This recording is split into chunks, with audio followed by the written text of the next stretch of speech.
Hola amigos, sean muy bienvenidos a un nuevo video de nuestro canal.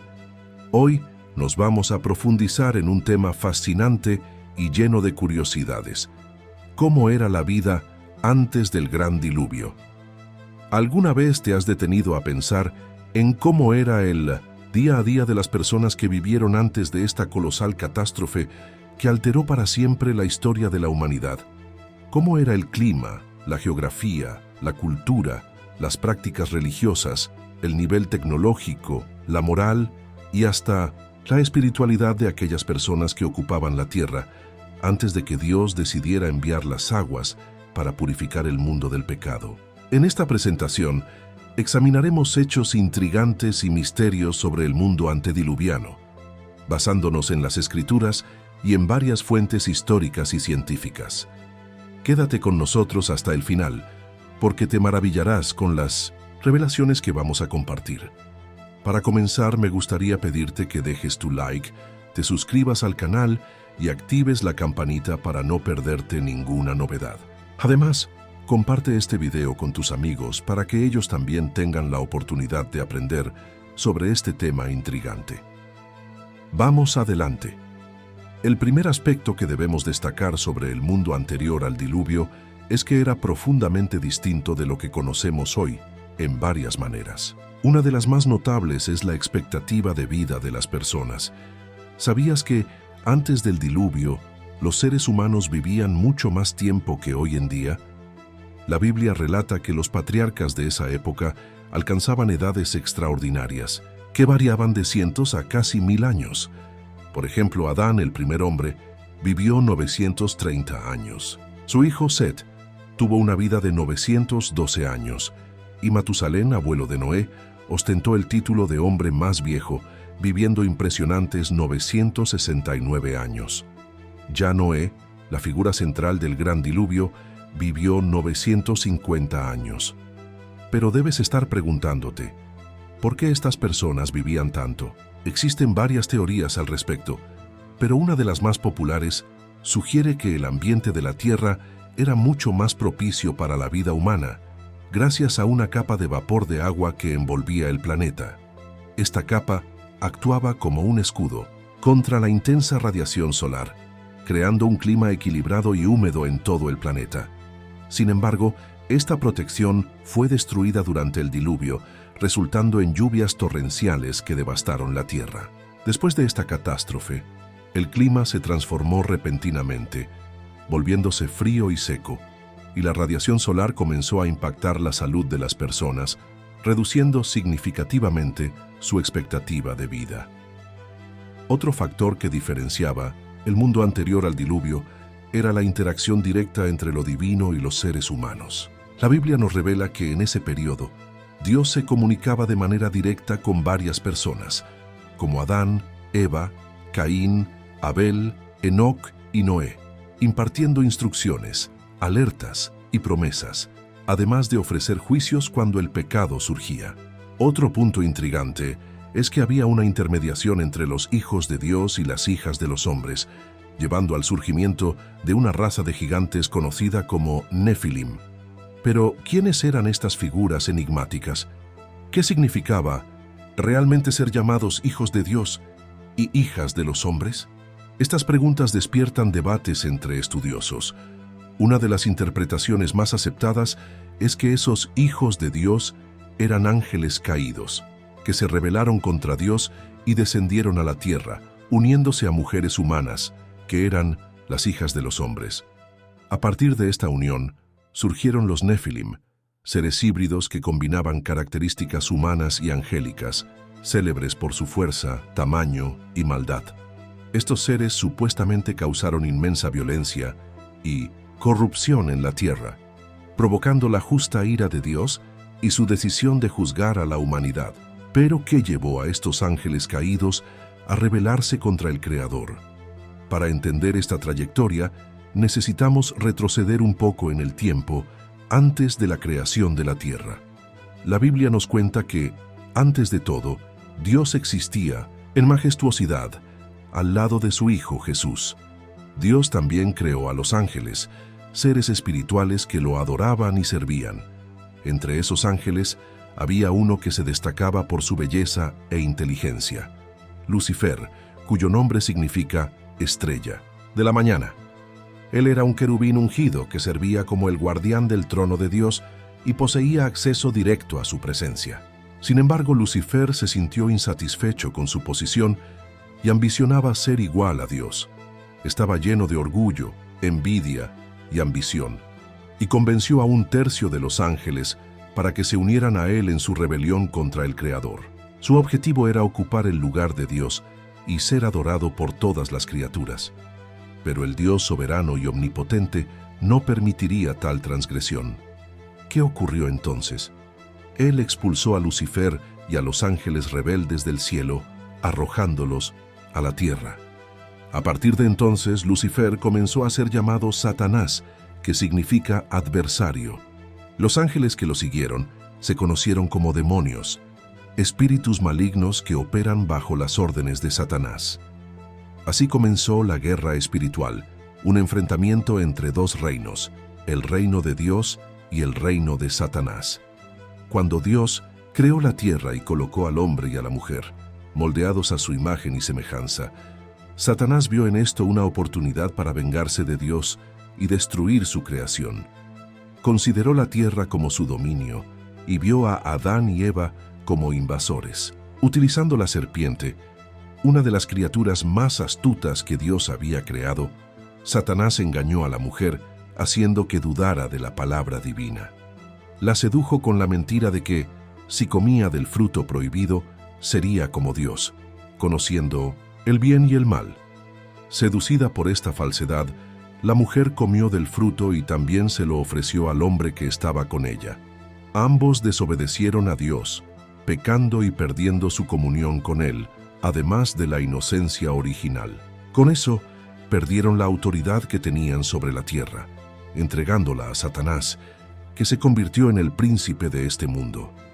A partir de ese momento, el pecado entró en la humanidad, trayendo consigo la muerte, el dolor, el sufrimiento, la enfermedad, la violencia y la injusticia, y generando rebelión contra Dios. La historia de la humanidad se transformó en un relato de caída y redención, de conflicto y esperanza, de juicio y gracia. Uno de los primeros ejemplos de esta narrativa de caída fue el de Caín y Abel, los hijos de Adán y Eva. Estos hermanos, aunque compartían lazos sanguíneos, tenían actitudes muy diferentes hacia Dios. Abel, siendo pastor de ovejas, ofreció a Dios lo mejor de su rebaño como sacrificio. En contraste, Caín, un agricultor, ofreció frutos de la tierra, pero sin la misma disposición de corazón. Dios quedó satisfecho con la ofrenda de Abel, pero no con la de Caín, lo que generó celos y rabia en el corazón de Caín. Al no aceptar la corrección divina y en un arranque de furia, mató a su hermano Abel en el campo. Dios, que es omnisciente y justo, se dio cuenta de lo que Caín había hecho y le pidió que respondiera por su acto. Al cuestionar a Caín sobre el paradero de Abel, éste respondió con arrogancia y desdén, alegando: «No sé, ¿soy yo el guardián de mi hermano?». Entonces Dios le dijo a Caín que la voz de la sangre de Abel clamaba desde la tierra y lo condenó a vagar como fugitivo. Caín, sintiendo el peso de su pecado, respondió: «Mi culpa es mayor de lo que puedo cargar. Hoy me has expulsado de la faz de la tierra y tengo que esconderme de tu presencia. Seré un fugitivo». Dios, en su misericordia, respondió que quien matara a Caín sería vengado 70 veces más, y le puso una marca para que nadie lo hiriera. Después de esta condena, Caín salió de la presencia del Señor y se estableció en la tierra de Nod, al este del Edén, como se relata en Génesis 4:9-16. Aunque Caín era un asesino y un fugitivo, no quedó sin descendencia. Se casó con una mujer, posiblemente una de sus hermanas o sobrinas, ya que Adán y Eva tuvieron muchos hijos e hijas después de Caín y Abel. Caín tuvo un hijo al que llamó Enoc y construyó una ciudad, nombrándola en honor a su hijo. Esta fue la primera ciudad de la historia, lo que demuestra que Caín poseía habilidades constructivas y organizacionales. Los descendientes de Caín se multiplicaron, y algunos de ellos se destacaron por sus notables conquistas. Jabal, por ejemplo, fue el padre de aquellos que habitan en tiendas y poseen ganado. Jubal era el patriarca de todos los que tocan la arpa y la flauta. Tubal-Caín se destacó como un maestro en obras de cobre y hierro. Y en la línea de Caín también había una mujer notable llamada Naamá, que es la única mujer mencionada en esta genealogía. Estos descendientes de Caín indican que la humanidad estaba en un proceso de expansión y diversificación, desarrollando diversas funciones y profesiones que daban los primeros pasos hacia una civilización más compleja. Sin embargo, esta evolución también trajo consigo un alejamiento creciente de Dios, conduciendo a la humanidad a la idolatría, la violencia y la inmoralidad. La Biblia nos revela que Lamec, hijo de Tubal-Caín, se convirtió en el primer polígamo de la historia, casándose con 2 mujeres. En un acto de arrogancia y desdén, también se jactó de su crueldad, relatando sus proezas de violencia al decir: «Escuchen mi voz, mujeres de Lamec, escuchen mis palabras, pues maté a un hombre por haberme herido y a un niño por haberme pisado. Si Caín será vengado 7 veces, Lamec 77». Génesis 4, 23, 24. Esta declaración de Lamec es un triste reflejo de cómo la corrupción moral ya había tomado cuenta de la humanidad en sus inicios.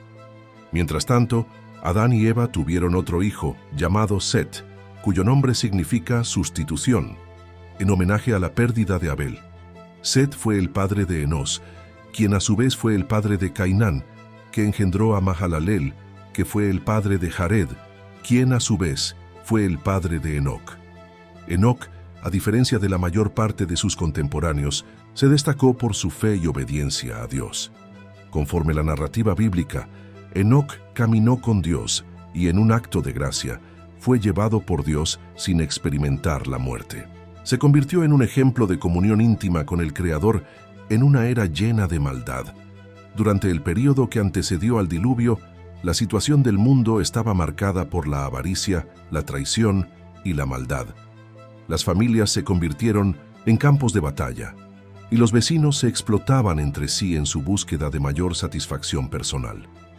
La Biblia declara que la tierra estaba corrompida a los ojos de Dios y llena de violencia, y que la imaginación de los pensamientos, de los corazones de los hombres, estaba continuamente enfocada solo en el mal. Dios observó que la maldad de la humanidad se intensificaba en la tierra y que cada ser viviente había corrompido su camino.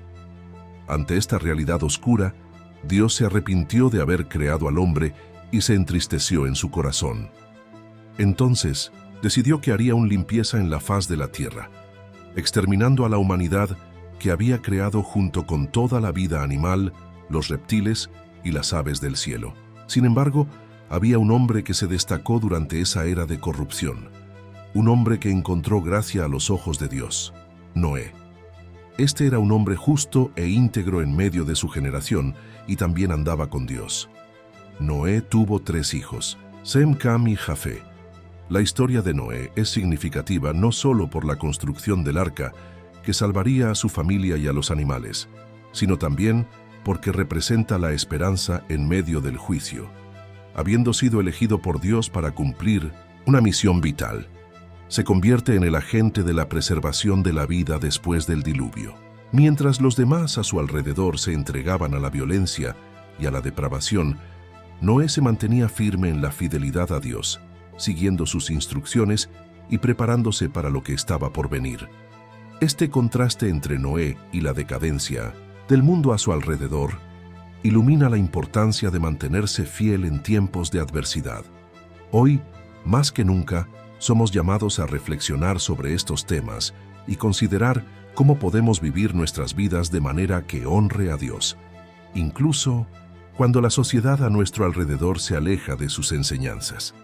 Esta narrativa no es solo una historia antigua, contiene valiosas lecciones para cada uno de nosotros en nuestro camino espiritual y moral. Así, a medida que avanzamos en este video, continuaremos explorando no solo la vida de Noé, sino también el impacto que sus acciones tuvieron en la humanidad y lo que esto nos enseña sobre fe, obediencia y esperanza ante las adversidades. Quédate con nosotros, pues aún hay mucho que aprender sobre las maravillas y misterios del mundo antediluviano. Dios eligió a Noé para ser el guardián de un nuevo comienzo para la humanidad, concediéndole una misión única: construir una arca capaz de salvar a su familia y a los animales del diluvio que se acercaba. El arca era una embarcación especial, diseñada por Dios para resistir las aguas devastadoras del cataclismo. Con dimensiones increíbles, el arca medía 300 codos de longitud, 50 codos de ancho y 30 codos de altura. Para que tengas una idea, un codo corresponde a aproximadamente 45 centímetros, lo que significa que el arca tenía aproximadamente 137 metros de longitud, 23 metros de ancho y 13 metros de altura. Esta inmensa construcción contaba con 3 pisos, varias divisiones internas y una ventana en la parte superior, además de una puerta lateral que solo podía ser abierta o cerrada por Dios. El arca fue hecha de madera de gofer, un material robusto y resistente al agua, e impermeabilizada con brea tanto por dentro como por fuera para prevenir filtraciones. Esta gigantesca embarcación tenía capacidad para albergar alrededor de 1.940.000 animales de diferentes especies, además de suficiente comida y agua para sustentar tanto a los animales como a la familia de Noé. Era una verdadera obra maestra de la ingeniería, simbolizando la gracia y la misericordia de Dios. La construcción del arca tomó aproximadamente 120 años, durante los cuales Noé siguió fielmente las instrucciones divinas y también dedicó tiempo a advertir a sus contemporáneos sobre el inminente diluvio, llamándolos al arrepentimiento. Sin embargo, nadie escuchó sus palabras. Las personas continuaron viviendo sus vidas normalmente, burlándose de Noé y considerándolo un loco y fanático. La incredulidad era tan grande que, aún nunca habiendo experimentado lluvia antes, no creyeron que Dios traería juicio sobre la tierra. No sabían que las fuentes del gran abismo se habían abierto y que las ventanas del cielo comenzaron a abrirse, inundando todo el mundo.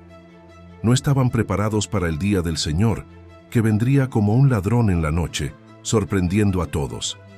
La única esperanza de salvación estaba en el arca, y así fue que, cuando llegó el día determinado por Dios, Él le dijo a Noé: «Entra en el arca con toda tu familia, porque he visto que eres justo ante mí en esta generación».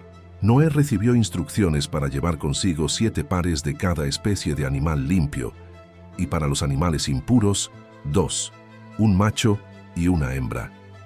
De la misma manera, debía traer aves en parejas para asegurar la continuidad de la vida en 1900 años. La tierra. La Biblia nos dice que después de algunos días, Dios hizo llover sobre la tierra durante 40 días y 40 noches. Noé obedeció completamente al mandato divino y entró en el arca con su familia y los animales que se le habían ordenado llevar, teniendo 600 años cuando comenzó el diluvio. A partir de ese momento, las fuentes del gran abismo y las ventanas del cielo fueron abiertas, resultando en lluvias torrenciales que inundaron la tierra. Las aguas comenzaron a prevalecer y el arca flotó sobre la superficie de las aguas, cubriendo hasta las montañas más altas en 7 metros por encima de su altura. Así toda carne que se movía sobre la tierra, tanto aves, ganado, animales salvajes, como toda criatura que rasteaba sobre la tierra, y todos los hombres fueron eliminados. Todo lo que tenía aliento de vida en sus narices pereció.